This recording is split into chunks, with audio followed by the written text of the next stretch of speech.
Hi, everybody. This is Tracy, and I have got another special guest for you. I know you've heard that before, but I've got Dr. Kate Dow. She is a survivor. She is a psychologist, and she is a coach.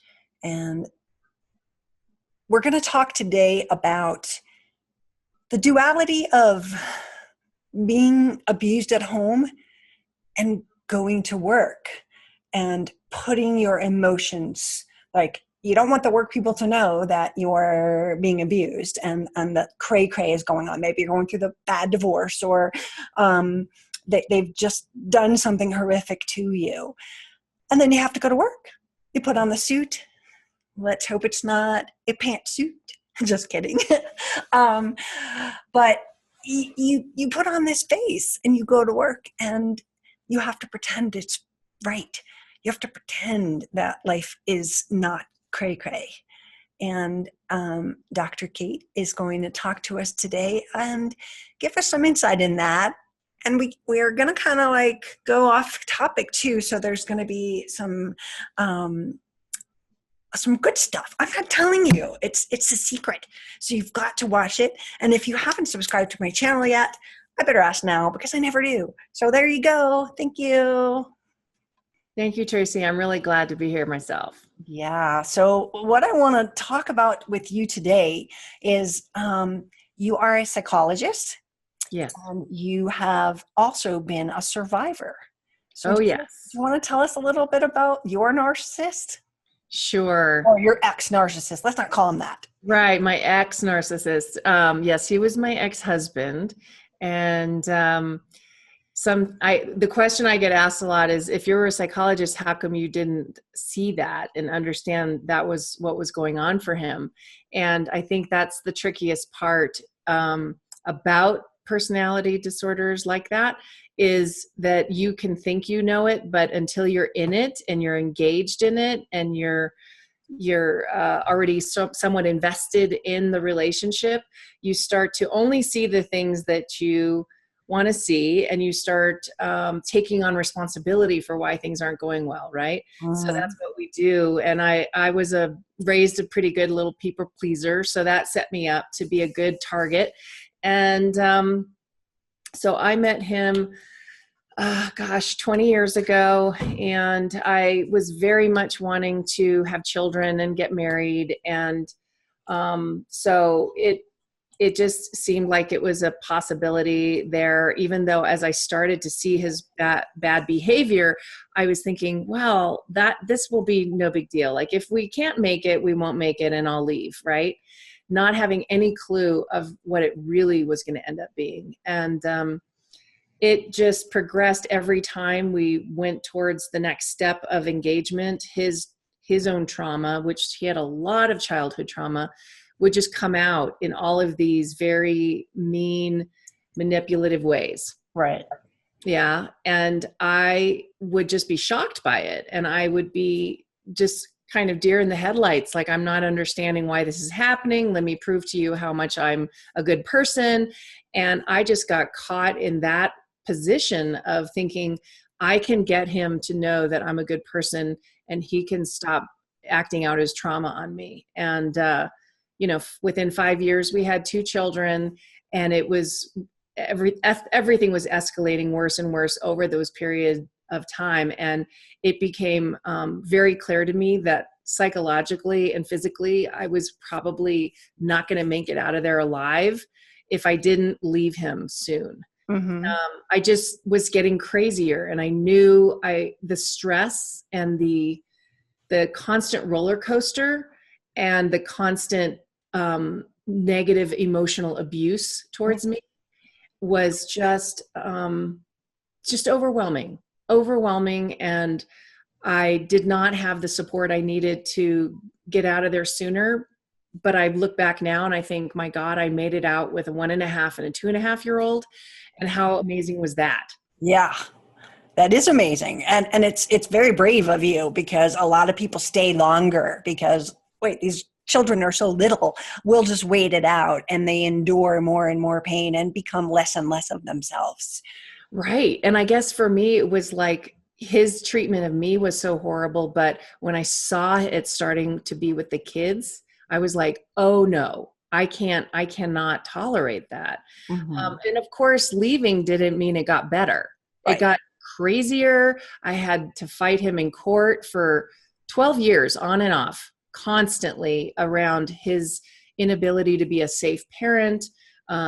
Everybody in the judicial system telling me, you want to be nice to this person and help him be a good dad, because they couldn't see how crazy and really dangerous he was. He was dangerous, Mm-hmm.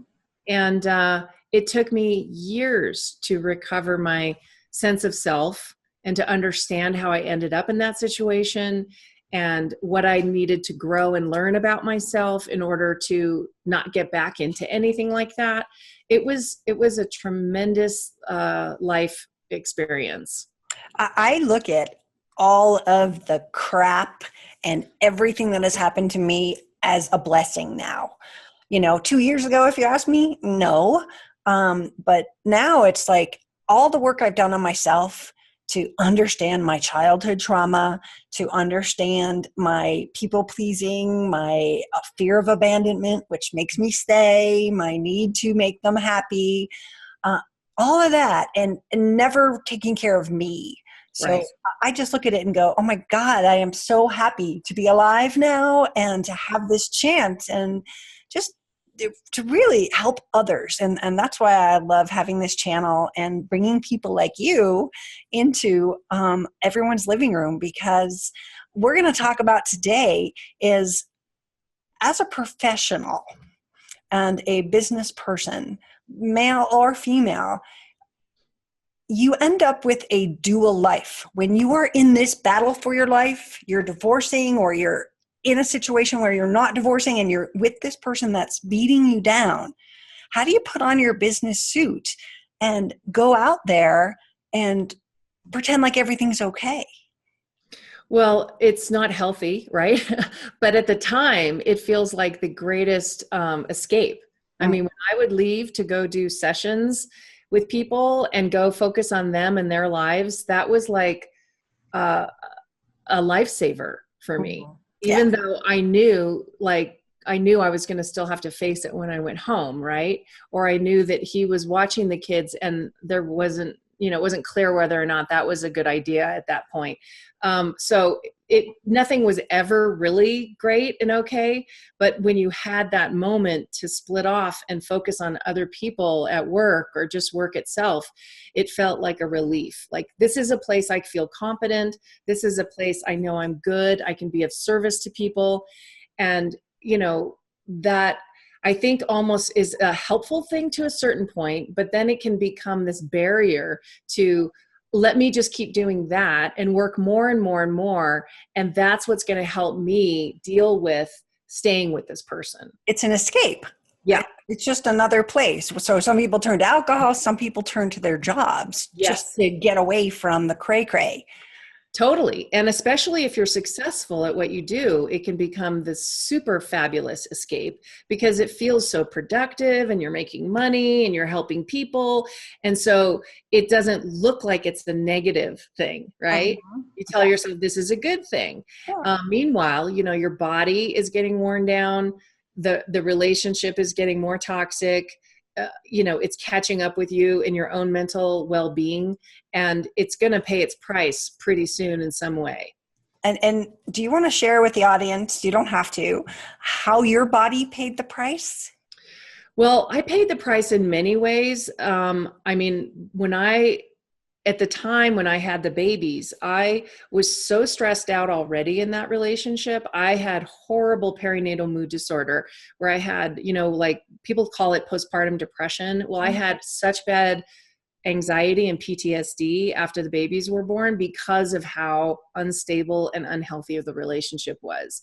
And Mm. I don't, and then to try and leave him and his behavior during that process of the divorce was the scariest thing I've ever been through. I had to get restraining orders. He was breaking in my house. He was calling and harassing me. He was threatening me in many different ways. And I had PTSD, that was a huge price that I had to figure out how to recover from and get the help. And then physically, I was working on my health and well-being for many years, thinking, okay, I'm handling the inflammation. I'm handling almost being diabetic. I'm handling the depression and anxiety still that I'm managing. And when I thought I'm doing pretty good, I got ovarian cancer. And I thought, why now? Like, it would have made sense 15 years ago. And I realized, yeah, you've been in that crisis still. And now your body is saying, here, now we need to get rid of this stress. And I was very lucky because we caught it early. Otherwise, it just would have killed me. And so that's the thing we don't realize is we're sort of like, I'll get to it. I'll leave. At some point I will make the break. Right. And we don't see the price we're already paying. Right. Because it could be hidden. It could be the hidden cancer in your body, right? Or the hidden tumor in your brain from all of the stress. Absolutely. That there's so much evidence to prove how trauma affects us because we're masking it. We're just sitting there going, okay, I'm okay. And again, you're fighting each battle. Each day you're like, okay, I got through this. I got through that trauma. Okay, he's doing this. I got through the police. I got through this. So you might be eating well, or you might be taking care of yourself, but ultimately your body is inside holding on to that, and it has to get out eventually. So sometimes it comes in the form of back pain or disease. And thank you for sharing that, because a lot of people don't realize how dangerous it is to stay, because your body is going to pay that price. And whether you look haggard and old when you're, old because you've lived this horrible, unhappy life, or your body acts out and turns into something that needs to be fixed. So. Yes. And I've even seen it a lot with clients that I worked with who were in this situation, and they would have, suddenly these near-death accidents, in their car. It's sort of like we think we can just keep hiding from what's happening because it feels way too scary to face it. And yet it's slowly killing us. So it's like, do we do something now, or do we wait for the near-death car accident and wake up and realize, yes, it seems scary. The unknown seems scarier than staying with your narcissist. But the reality is, the unknown, you have choices. Yeah. Living with your narcissist, all you know is what you already been doing, and there's hardly any choice. Yeah. Yeah. Oh, there's a choice, pain or torture. Right. It's like, okay, well, which one do we like? Door number 1, door number 2. Exactly. It's always a challenge. And let's get back to the women thing, because I was with a client friend last weekend, and she used the menu. So I'm going to use this, and then you can talk in professional words about it. But she used a book. It was our menu. And she said, every day I take my feelings and I put them in the book and I put it on the shelf and I go to work. And I feel like I'm wearing 2 different masks. I don't want to be vulnerable at work. I don't want them to know that I'm struggling with this, because I would be less professional at that and could lose my job. But at the same time, I'm like, I get home and I'm like this, I've got all this stuff inside of me. And so how does someone juggle that? Well, so let's say what that's called when we compartmentalize a part of our life, right? Which is a natural thing to do if you're in an abusive relationship. But then to know that it never really stays in that little compartment, right? It's always bleeding over. And that is the scary part. And that's why I think the sooner we can get some advocates on our side, a coach or a therapist, that we can have a safe place to start addressing what's happening, the better, because it's eventually gonna blow, right? Like we're talking about the pressure that's built up, right? And it can be very successful. That's the frightening thing, is we project onto people who look successful and they look like they have it together, and we put this expectation like, wow, you have it all together, you must be so happy, you must have the perfect marriage and the perfect family, and that even adds to that pressure, that then we put on ourselves. And it keeps us in that box of like, oh, well, people need me to keep acting like I'm perfect. And if I start talking to somebody about how things are not perfect, I'm going to crumble, right? And again, it's sort of like, well, are you going to do that now or later? Are you going to help yourself get real now? Or are you going to wait till the shit really hits the fan? Mm-hmm. But, because it will. And so when you're at work, I think it is tricky because if you're in an environment that's not supportive, you do need to keep it together. However, a lot of my clients worked in situations where they thought nobody would ever care or be supportive. And they actually found that with certain people, they were able to share little bits and kind of see if there's trust. And they actually ended up getting a lot of support and being able to even be supported by their bosses around getting the help they needed. So it's sort of like, is it worth seeing if it's possible in very small doses and see if something at work could be different? And if not, then you just cultivate that support outside of work. But not having support anywhere is just a bad idea, right? Yeah, it really is. Yeah. And it's also about getting the right support. Yes. So, what I loved about you as a psychologist, I get those mixed up, is that your story helped you, empowered you to help survivors. Yes. And so often, again, you said if you weren't living it, you wouldn't have had that and that insight to help people and guide them. And I'm not saying that we need to look out for victim. It's not like you put a stamp on your head. I'm a victim, survivor, therapist, coach, whatever. But I do think that understanding of what the depth of the horror that you're going through is really important. A lot of people have been arrested, myself included, by their narcissists. And you're sitting there, you're fighting a battle. Even the divorced people, it's a horrible thing. And if you're hiding that at work and feeling like you've got this dual personality going, right. I do think that it might be helpful to reach out. And again, how do they know if it's a safe person at work? Right. Well, that's why I said you'd want to start with sharing maybe a small piece, just like, things are kind of rough at home. And then you kind of see how that person really responds. Do they just kind of ignore you, or do they ask more? Do they end up telling somebody about it? I mean, you have to really move slowly with that. But what came up for me when you were saying that, Tracy, is that idea that the thing about an abusive situation is it stays powerful because we feel ashamed and we don't want to share it. And that's what keeps it harder and harder to get help and get resources. And so when I'm working with families around this, I'm usually saying, like, if you have kids, we want to get a counselor on board. We want to have you with a counselor. We want to have the teachers maybe knowing that there's difficulties going on at home, not to set up any judgment, but just to have people paying attention, because that's the kind of supportive, I want to say, kind of documentation of other people's reality of this, that supports you when you're going to go and try and address it for safety issues or divorce issues. And the judicial system is very uneducated about mental health issues.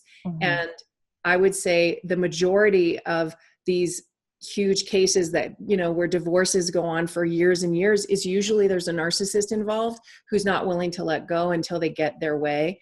And that's a whole nother discussion. But the point is that you think you're safer not sharing it, but you're actually safer to start sharing it with safe people. Yeah. And what I have found in my life was that there were unsafe people. There were people that I considered my best friends. And when I shared it, they were, victim blaming. Well, why did you stay? You didn't have to stay. Why did this happen? Or, they're so busy smearing us to our friends and our family that it's very often hard for a survivor to, tell someone that something's going wrong, because that person might have, like the next door neighbor, might have already heard that you have mental problems or something like that, and you're just like, so if you figure out who the safe people are, and know that sometimes you're going to lose people in your life because most definitely they're going to weed out that they really weren't that supportive, because a real friend helps you when you're down. They might not understand it because they have the perfect marriage, but it's a lot more than that. It's really just finding the right niche. It's true. I mean, even like you said with therapists, I was so nervous when I was searching for therapists when we were in the second round of child custody issues, because their dad was becoming abusive at visits again. And I was like, okay, I have been through this system. Nobody really gets what he is doing and how he's behaving. He lies. He tells them basically, I'm the abuser. They don't seem to know anything about, anything. So it was really terrifying. And so I was very suspicious. And we fortunately came across a therapist who worked with the kids regarding visitation. And this man, and I even called him and I was like, I'm really nervous. You're not getting this. And he's like, Kate, I get it. I see it. And I don't think the kids should have to go if they don't want to go. And I was like, oh my God, like such relief. But I'm going to say that there's really great therapists out there who do not know fully what living with and being under the thumb of a narcissist really means. They just don't, because they read it in a book, but they haven't actually been through it. Right. And so unfortunately, in this case, you really do want somebody who's either worked with it a lot, or they've been through it themselves. Right. And that's the key. I think that is a very big help to finding the right source of help. Yes.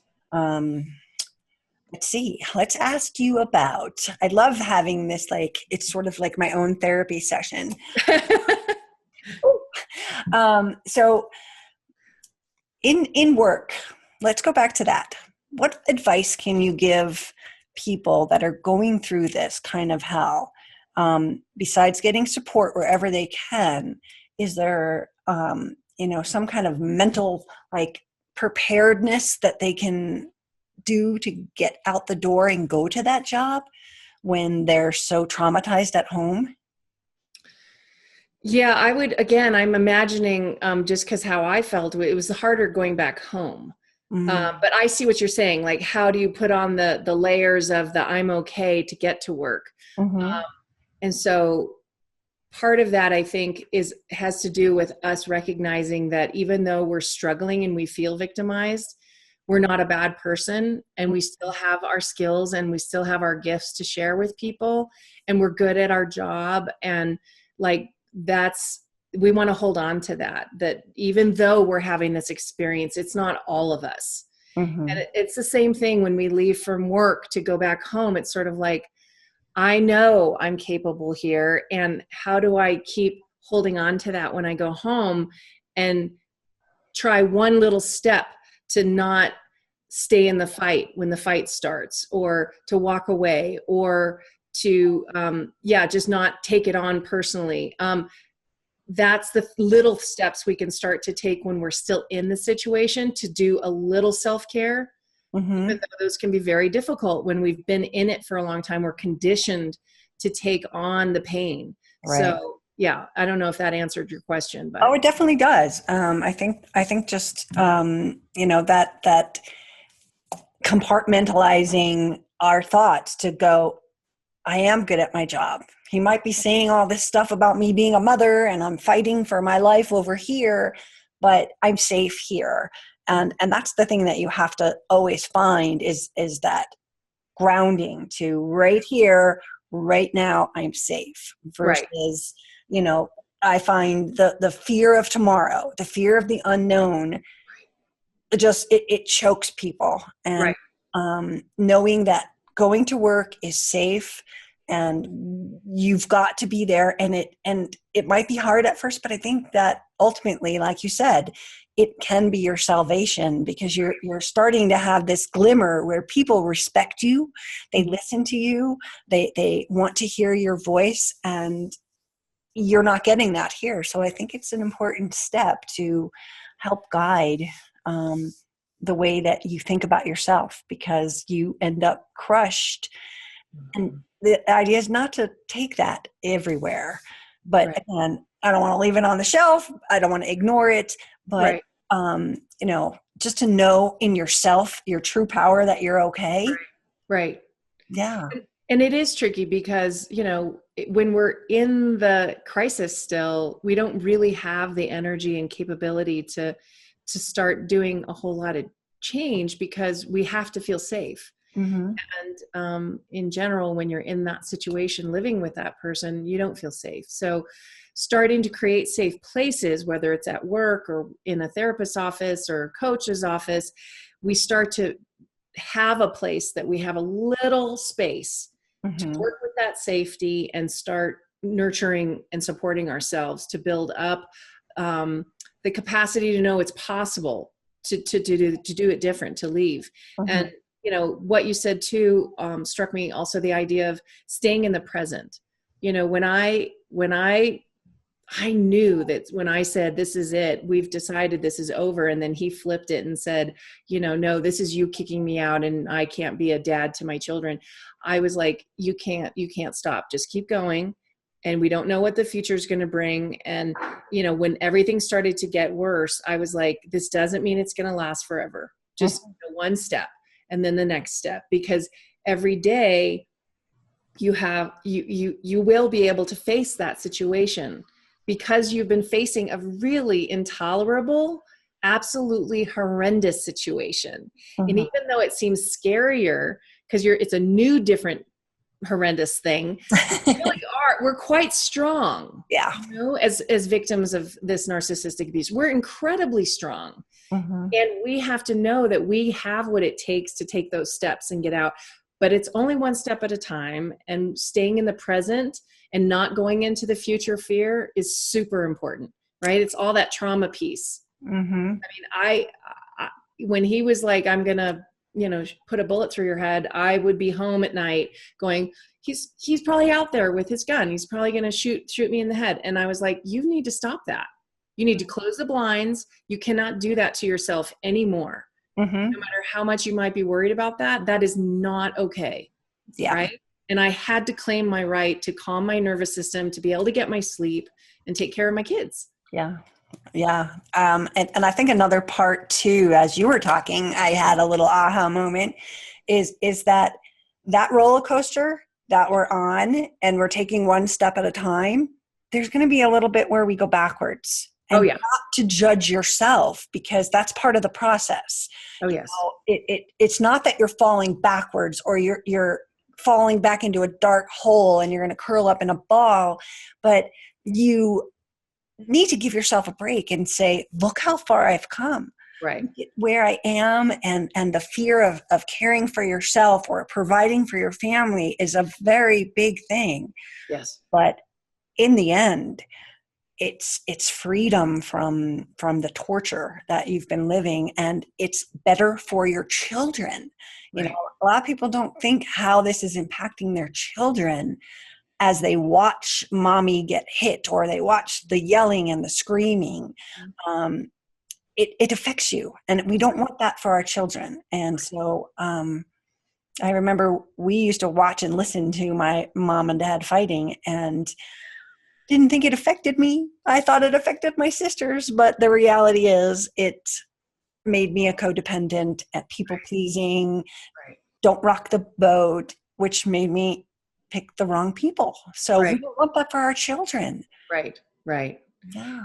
And the thing about going back, like that it is like 2 steps forward, 1 step back, because you're the trauma bond that we create with our abuser, even if we're, very torn in all the ways we feel about them, there is something that gets created there that makes it very difficult to fully let go.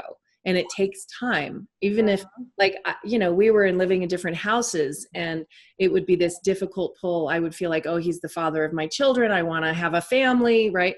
Like, it just takes so much longer time than we want it, but it's worth every step, because it is about reclaiming your life and your ability to be you, which we cannot be when we're in a narcissistic relationship. No, we can't. They'll get to that point, and just hold on to yourself, everybody, because it's a roller coaster, but you're not a failure because you were pushed backwards a little bit. Just take a smaller step forward next time. Yep. Definitely. And keep patting yourself on the back, because any tiny little step, any tiny new decision to take care of you, instead of pleasing, is a huge step worth celebrating. Absolutely. Absolutely. So you do therapy. Do you do therapy on Skype or anything, so that if any of our people out there are interested in getting some help from you, do you do it online? So I'm doing what I'm calling coaching, only because I'm a psychologist, so I bring all of that in, but like, I'm not working with insurance and everything anymore. So I do it on Skype. I work with people all over the world, and I am available for people to work with me and decide what is going to be the best way. I'm in the process of creating a new program that is like where you could be more learning a lot of different steps as you go.